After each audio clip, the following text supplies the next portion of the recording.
this is kind of a fun title, but really, let me kind of explain the motivation for this. So this is a study that we did a while ago when I was at the University of Washington studying, predictive analytics in sepsis.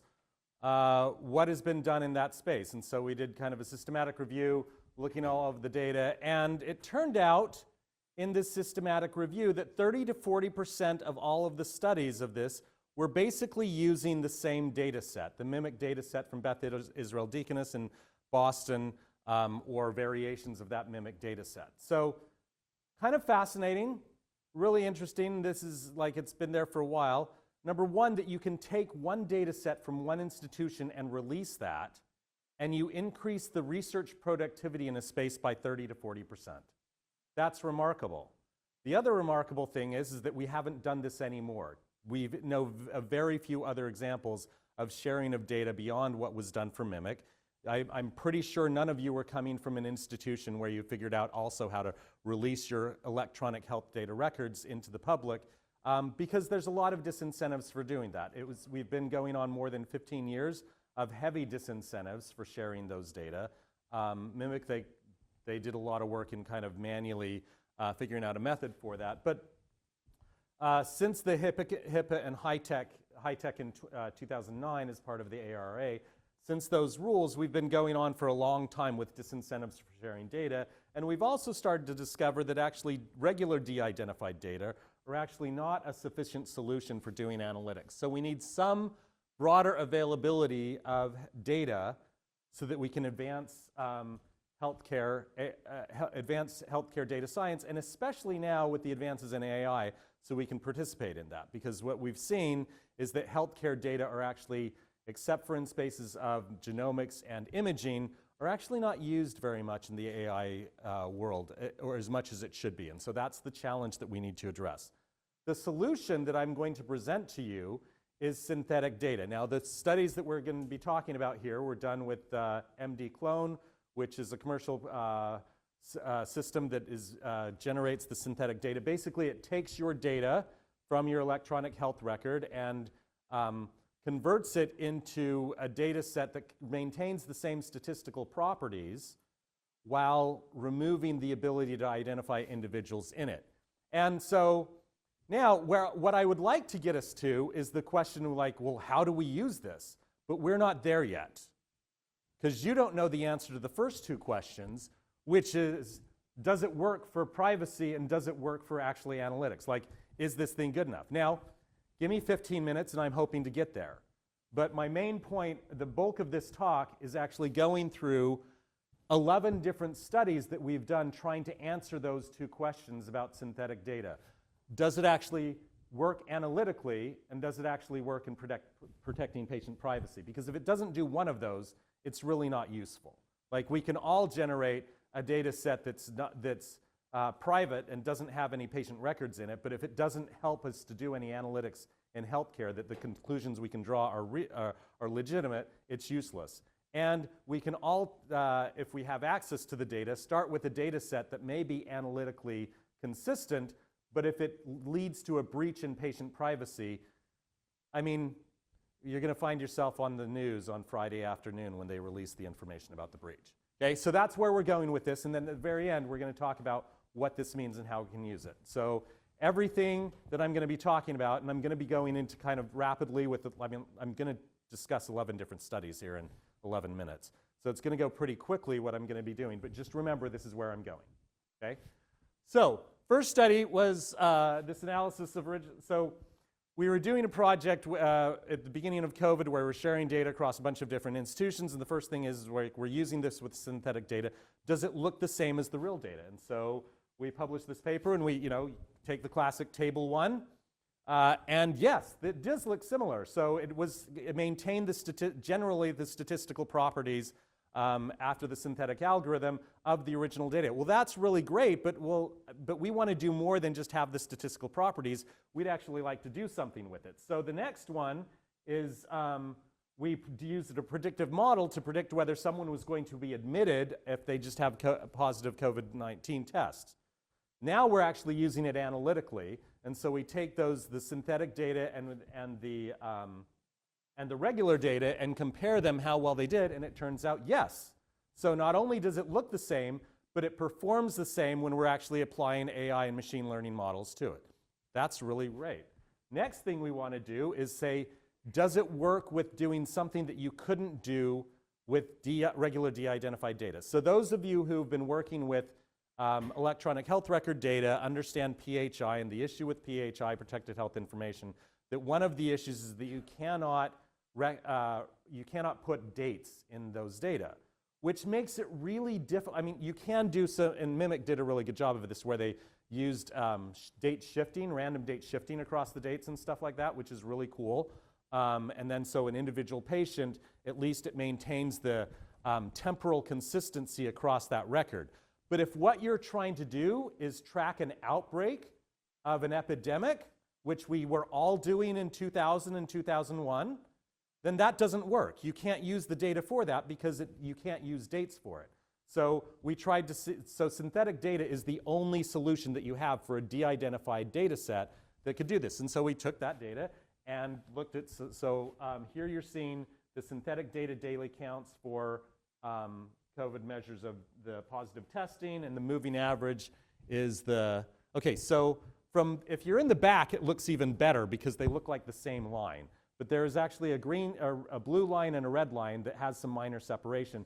But basically, if someone showed you the blue line, which is the actual real data, and someone showed you the synthetic data, which is the red line, you'd basically be able to interpret that pretty well in terms of what it means for the epi curve, right? We've all had years of experience now looking at epi curves. That's what we did for, sitting all in our rooms doing Zoom and looking at epi curves. So does it function? So does it work? Does it look the same? Yes. Does it function analytically the same? Yes. Does it function better than de-identified data or do things that you can't do with de-identified data? Yes. Next question is, so with, again, de-identified data, classic PHI, one of the other things you have to take off besides dates is geographic indicators. So geography, you can only use the first three.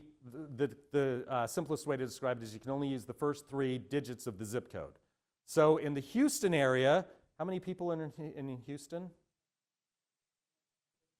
Let's call it 10 million. Okay, so a bajillion people.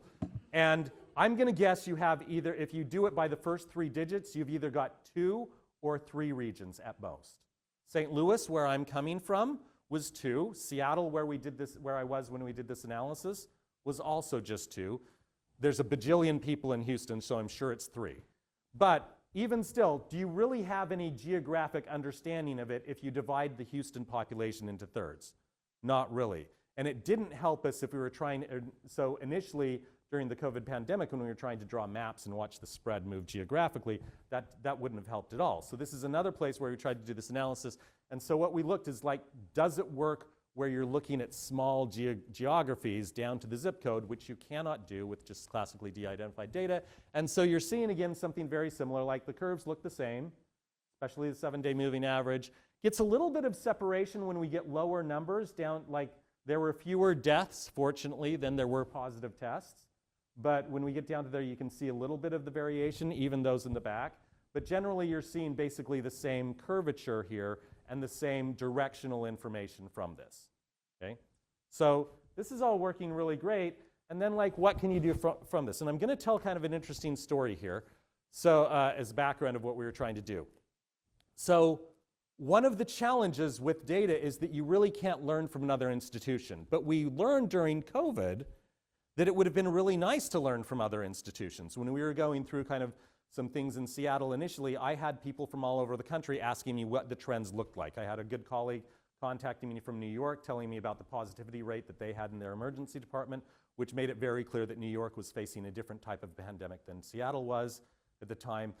It would be nice to have learned from the different waves that moved through. This, around the time, I think, of the beginning of the Delta wave, it started on the, whereas like we thought Seattle was the start and it actually moved from different places, but the Delta wave kind of moved from the east to the west. At the University of Washington, we were planned to do a go live of our EPIC electronic health information system implementation during what was predicted to be a peak of the COVID wave, and everyone by that time in early 2021 was kind of exhausted. And so late 2020, we had to make a decision about whether we should delay that implementation. Now, what would have been awesome is if we could have used the synthetic data from other regions, like, for example, North Carolina and Massachusetts, in order to see the curves and then make a prediction based on what we were seeing at our institution. So this is where we used synthetic data, and it's not the data of the curve here that we use. This is actually the prediction that we made based on the data. And so you're seeing the synthetic data is the light blue and the dark blue is the real data. And from the data before July there, we were able to make a prediction of what the wave would look like. And we matched it pretty well there, and the peak and the decline. And in North Carolina, where there wasn't a peak and a decline, we didn't see one. So we saw what was there and we didn't see what wasn't there. That was really great. And what would have been awesome is if we could have actually done this at the time in mid-December 2020, when we chose to delay our implementation of our EHR by 2 months at a cost of $10 million to avoid a peak. What we didn't realize at the time, and we would have if we had done this analysis, was that we made that determination at the peak.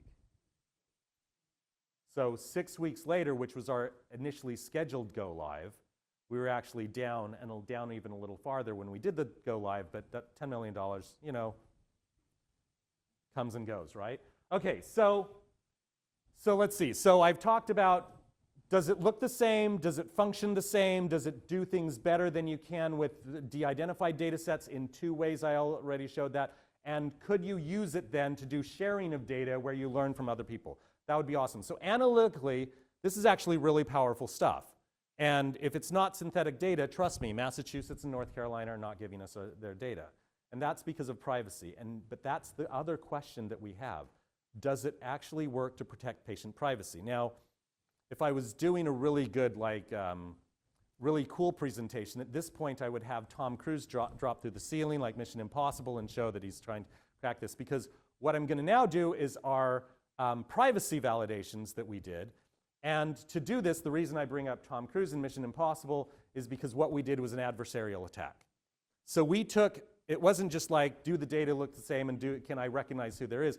We actually took publicly available data sources like voting records and other information that we could gather, and then had people trained to go through that and try and identify, is this person in this data set, this health record data set that we are using for this? Does that make sense? So we use publicly records, you know, gather up what you can do. If you're trying to find out if your neighbor is in this data set, you're going to figure that out from the data that are available publicly or whatever, okay? So that's what we did. And we did it for synthetic data, and we did it for classically de-identified data.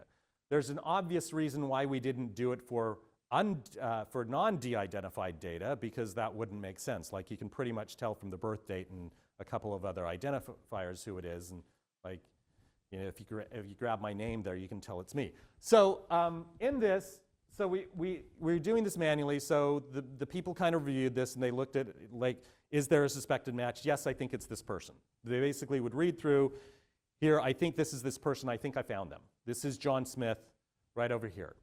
And they would do this for the synthetic data. They would do this for the de-identified data. They found what they thought were 161, or they looked through 161 records where they had suspected matches.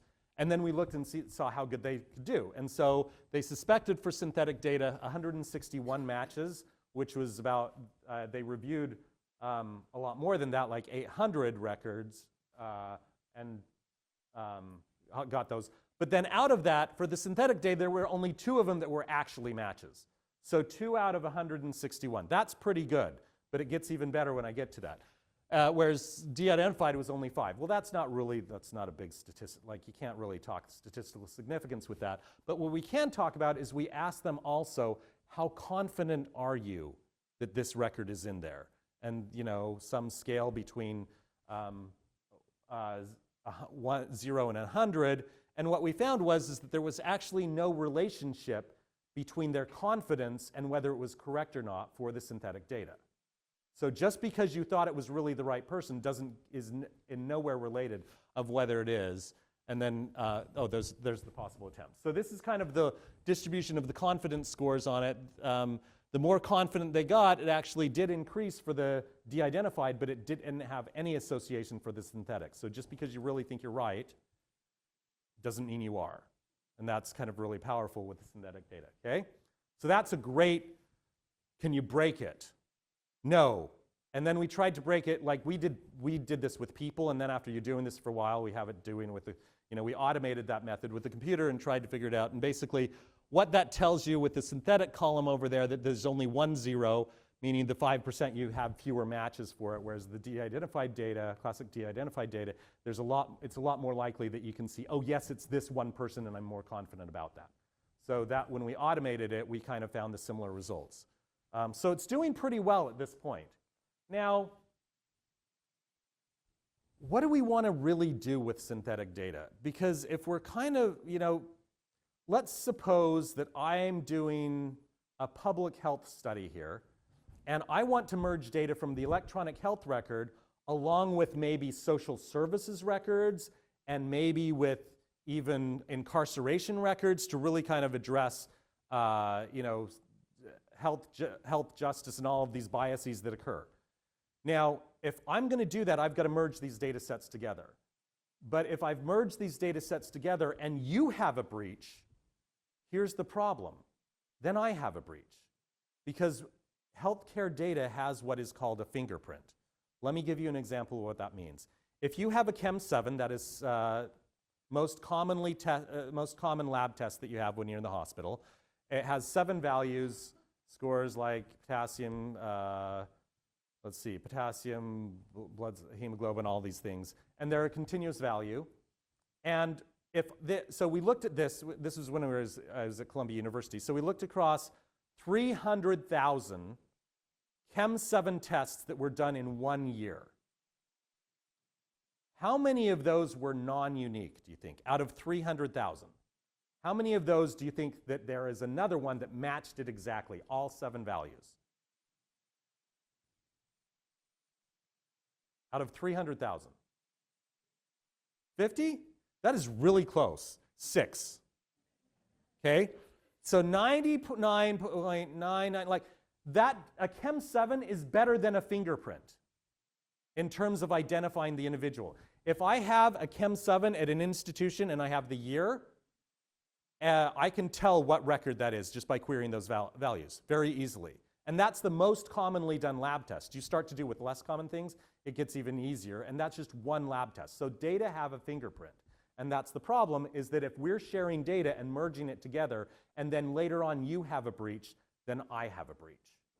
Okay, so that's a huge disincentive for data sharing. And so what we wanted to do with synthetic data is to say, well, does this address this? Because maybe it skews it in the right way as we're merging this. And so we did this test where we're merging data across it. The bottom right graph, that is the real data and real data. So we did these combinations of matching between synthetic, we had this cancer registry as well as our data from our EHR, and so we merged them. In one we made synthetic, and we made them both synthetic, that's in the upper left, and then we did variations of one synthetic and the other not, and as we kind of merged these together. The bottom one where they're both real, that's showing that like 6 out of 300,000 are non-unique. Basically, like they're all, you can identify the exact person each time, okay? No question. But when you do the synthetic data, it skews it enough that this is the x-axis is the number, the distance of the, how many people away in terms of the distance between the similarities of those records. Is it before it's actually the correct one, okay?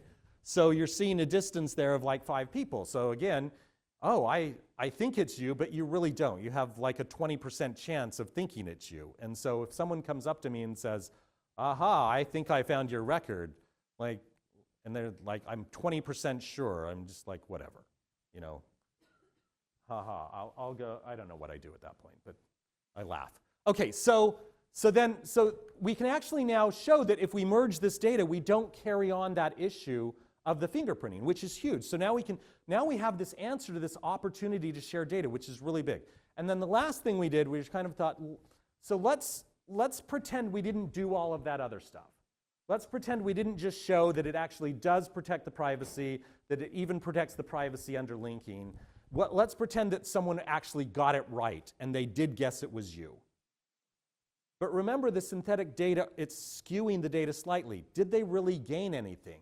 If they found out that says, aha, Adam Wilcox, I know this is you and it's Aaron Williams, ha ha ha, it's not really how it works, but they said, ha ha, and look, I know the results of your chlamydia test now, which would be kind of embarrassing. Like, what's the chance that that chlamydia test is actually matching what mine really is, right?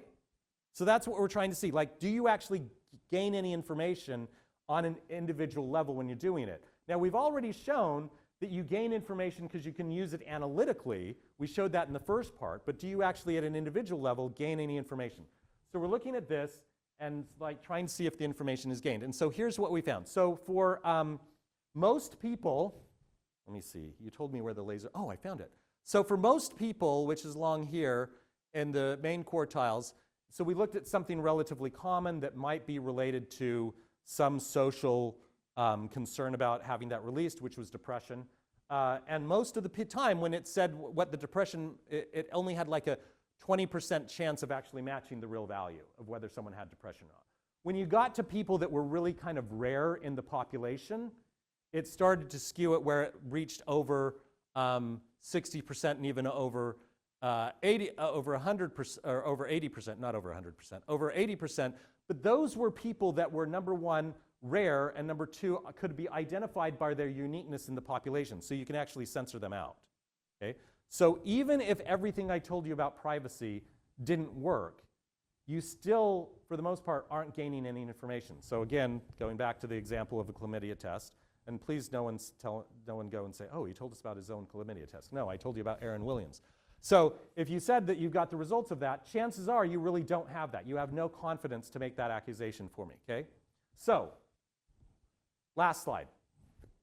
Remember what I said we were going to do? I was going to answer the question, does it work analytically? Does it work for protecting privacy? And I was hoping to answer those questions for you. And we've done all of these studies because we feel like it needs to be studied pretty thoroughly. The big question that we now need to answer is, what do we do with that? So if you have this data source, well, there's some things that we can do. We can make a publicly accessible data set. I talked about Mimic when I started out this way. If we can use the synthetic data, we can increase the research productivity in many areas, especially with AI, by 30 to 40%. We can do privacy-preserving record linkage, which I talked about the example of merging between the incarceration records or social services and other things like that. We can do data sharing with other groups. And maybe I've got a machine learning algorithm that I've run on my data. I've got 3 of them. They all perform the same. But I want to run it on your data as well, because I've got to choose between those 3. I want to choose the one that's most robust, that actually works across multiple institutions. And we could do those type of comparisons. That's just the beginning of it. My goal here was to introduce you to what we know about synthetic data. Most of the times when I do, people are like, it sounds too good to be true. Is it really true? And so hopefully I've answered that. It is very good, but it's not too good to be true because we just validated it. And now what can we do with it? Because that's where we need to go next. Thank you so much for your time. Thank you. I'm going to throw back one of my favorite phrases that I heard from you. Let's all evolve from being data hunters and gatherers to data farmers. Oh. Questions?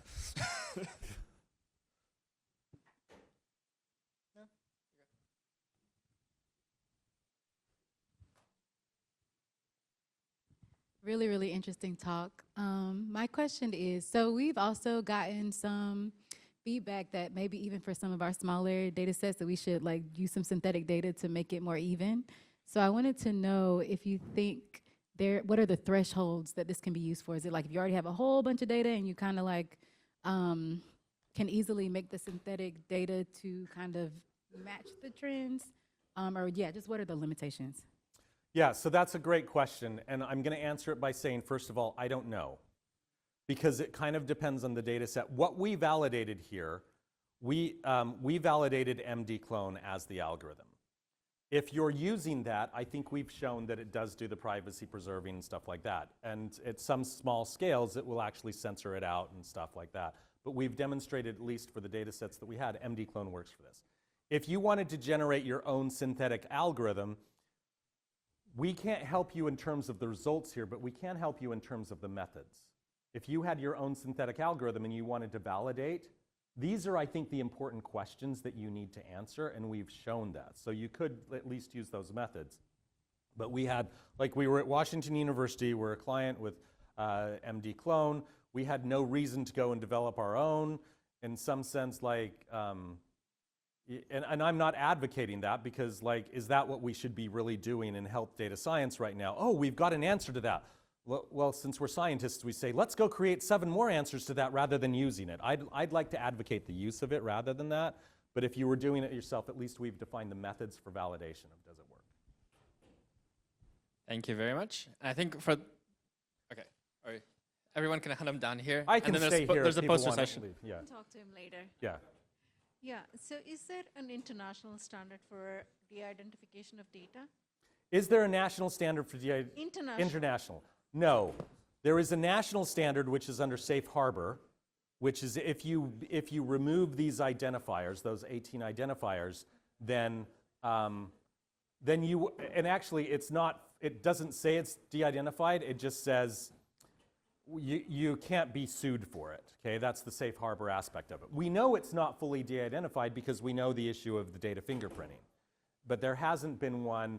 GCRC, I don't think is established. I don't know what they've established. I think there's something similar to the 18 identifiers, but I don't know what they have for Safe Harbor regarding that. There is a part of HIPAA, though, and the HITECH Act that talks about the statistical validation of that. And I do believe that the methods that we've shown, like an international standard that says this is de-identified, don't worry about it after that. No, and the risk is if you use Safe Harbor over time, maybe people are going to change that. But based on what we've shown, we've already shown it statistically, so you're not going to break it that way. So that, I think, is the best way to do it, is to do the statistical determination. Yep. Thank you.